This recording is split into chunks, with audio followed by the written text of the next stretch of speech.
8월 25일 수요일 매일 성경 아침 묵상입니다. 오늘의 본문은 시편 68편 19절에서 35절 말씀입니다. 하나님의 개선 행렬이란 제목으로 말씀을 묵상하겠습니다. 첫 번째 단락의 제목은 구원의 하나님을 찬양하라입니다. 19절과 20절입니다. 날마다 우리 짐을 지시는 주, 곧 우리의 구원이신 하나님을 찬송할지로다. 하나님은 우리에게 구원의 하나님이시라. 사망에서 벗어남은 주 여호와로 말미암거니와. 과거 이스라엘의 역사 속에서 일하신 하나님을 찬양한 다윗은 이제 자신들을 위해 일하시는 구원의 하나님을 찬양하자고 노래합니다. 하나님의 구원은 우리 짐을 대신 져주시고 우리를 사망에서 벗어나게 하시는 은혜로 나타납니다. 이처럼 하나님께서 행하시는 구원의 은혜는 죽음으로부터의 구원만을 의미하지 않습니다. 하나님은 세상을 살아가는 동안 겪게 될 인생의 문제와 무거운 짐으로부터 우리를 구원해 주십니다. 그리고 이러한 구원은 어느 한순간만의 일이 아니라 날마다 일어납니다. 하지만 하나님께서 날마다 우리의 짐을 대신 져 주신다는 말씀이 성도의 삶에 괴로움이나 고난, 인생에 무거운 짐이 없다란 뜻은 아닙니다. 하나님이 날마다 우리의 짐을 대신 져 주신다는 말씀은 우리 인생에는 날마다 무거운 짐이 있음을 전제합니다. 성도의 삶에 고통과 문제가 있기 때문에 하나님이 우리의 짐을 져주신다란 말씀이 틀렸다고 해서는 안 됩니다. 고통과 문제를 피할 수 없는 현실은 우리의 짐을 대신 져주시는 하나님의 은혜가 얼마나 필요한지를 알려줍니다. 우리는 괴로운 순간마다 무거운 짐으로 힘겨운 시간을 보낼 때마다 그 짐을 가지고 하나님께 나아가 은혜를 구해야 합니다. 우리의 짐을 지고 주님께 나아갈 때 날마다 우리의 짐을 대신 지시는 하나님께서 우리에게서 무거운 짐을 거두어 주실 것입니다. 오늘도 수고하고 무거운 짐진 자들아 다 내게로 오라. 내가 너희를 쉬게 하리라는 주님의 말씀을 붙잡고 무거운 짐 때문에 주저앉은 그 자리에서 낙심하지 않고 기도함으로 우리의 짐을 대신 져주시는 하나님의 은혜를 경험하기를 바랍니다. 21절에서 23절입니다. 그의 원수들의 머리, 곧 죄를 짓고 다니는 자의 정수리는 하나님이 쳐서 깨뜨리시리로다. 주께서 말씀하시기를 내가 그들을 바산에서 돌아오게 하며 바다 깊은 곳에서 도로 나오게 하고 내가 그들을 심히 치고 그들의 피에 내 발을 잠그게 하며 내 집에 개의 혀로 내 원수들에게서 제 분깃을 얻게 하리라 하시도다. 하나님은 생명과 직결되었고 원수들의 악한 생각에 출처라 여겨지는 머리와 정수리를 깨뜨리십니다. 원수들이 하나님의 심판을 피해서 바산처럼 가장 높은 곳과 또 바다 깊은 곳으로 도망갔을지라도 하나님은 그들을 불러내어 하나님 편에 선 주의 백성들을 통해서 이들을 물리치실 것입니다.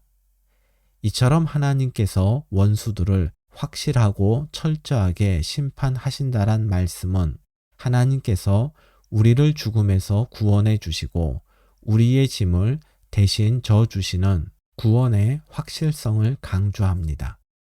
두 번째 단락의 제목은 승리하신 하나님을 찬양하라입니다. 24절입니다.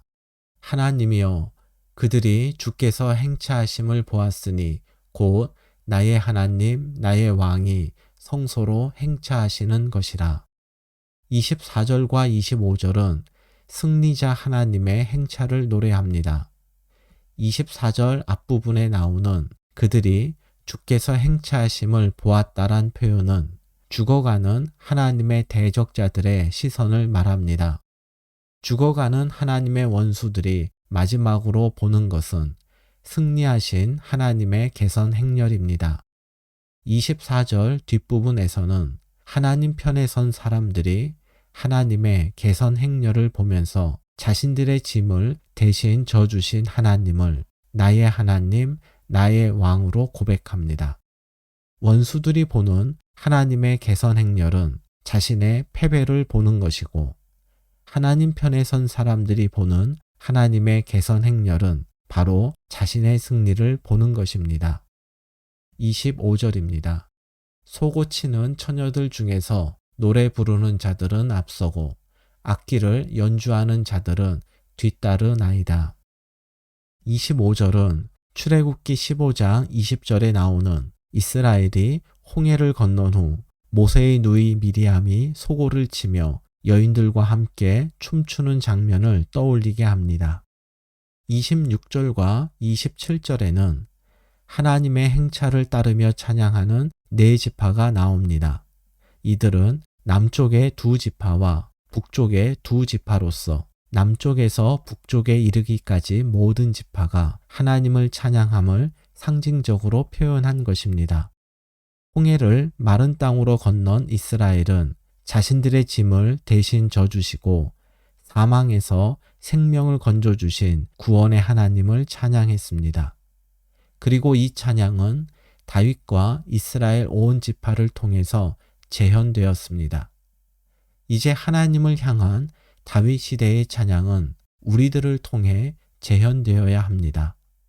날마다 우리의 짐을 대신 져주시는 하나님, 우리를 사망의 권세에서 건져주신 구원의 하나님, 그분에 대한 찬양이 오늘 저와 여러분의 언어로 새롭게 불리어지기를 기대합니다. 세 번째 단락의 제목은 하나님의 승리에 동참하라입니다. 28절입니다. 내 하나님이 너의 힘을 명령하셨도다. 하나님이여 우리를 위하여 행하신 것을 견고하게 하소서. 28절은 히브리어 본문에서 번역하기가 매우 어려운 구절입니다. 학자들은 28절의 의미를 파악하는 데 필요한 방법 두 가지를 제안했습니다.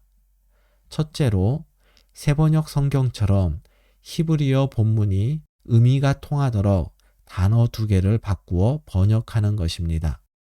둘째로 개역 개정 성경처럼 직역을 하되 본문의 화자를 구분하는 것입니다. 저는 화자를 구분하는 방식으로 28절을 설명하도록 하겠습니다. 먼저 내 하나님이 너의 힘을 명령하셨도다의 화자는 다윗으로 볼 수 있는 회중의 대표자입니다. 그리고 하나님이여 우리를 위하여 행하신 것을 견고하게 하소서의 화자는 회중입니다. 대표자가 회중에게 이스라엘이 가진 모든 힘과 권세가 하나님으로부터 주어진 것임을 선포하면 회중은 하나님이 이스라엘의 짐을 대신 지시고 사망에서 건지시기 위해 성취한 승리가 흔들리지 않기를 기원합니다. 29절은 어제 본문이었던 18절처럼 여러 나라의 왕들이 하나님께 나와 예물을 드리는 모습으로 하나님의 완전한 승리를 의미합니다. 하나님은 이스라엘의 원수들을 꾸짖고 흩으실 것입니다. 30절은 이것을 비유적으로 표현했고 31절은 사실적으로 표현했습니다. 32절입니다. 땅의 왕국들아 하나님께 노래하고 주께 찬송할지어다. 시인은 이스라엘 신앙 공동체에서 땅의 왕국들로 시선을 옮긴 후 승리자 하나님을 함께 찬송하자고 권합니다. 온 세상이 하나님을 찬양해야 할 이유는 33절에 나오는 것처럼 하나님은 가장 높은 존재이기 때문입니다.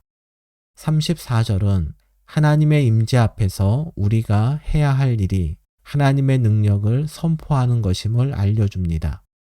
마지막으로 시인은 35절에서 원수와의 전쟁에서 이기시어 이스라엘에게 힘과 능력을 주시고 성소로 돌아오신 하나님을 찬양하자고 권면합니다. 하나님의 승리는 이스라엘만의 승리가 아니라 하나님을 믿는 모든 백성을 위한 승리입니다. 그래서 이민족이라 할지라도 하나님께서 가장 존귀한 분임을 인정하고 하나님 편에 서서 하나님의 능력을 선포한다면 이방인들도 하나님의 승리에 동참하게 될 것입니다. 오늘의 말씀 요약입니다. 무거운 짐 때문에 주저앉은 자리에서 기도할 때 날마다 우리의 짐을 대신 지시는 하나님의 은혜를 경험하게 됩니다. 오늘도 우리의 무거운 짐을 대신 지시고 사망에서 우리를 건져주신 구원의 하나님을 새 노래로 찬양합시다. 하나님을 존귀히 여기고 하나님의 능력을 선포하고 찬양하는 사람은 누구라도 하나님의 승리에 동참하여 기쁨을 누릴 수 있습니다. 오늘의 한 줄 기도입니다. 우리의 모든 시험과 무거운 짐을 주님 앞에 아랩니다. 우리를 불쌍히 여겨 주소서.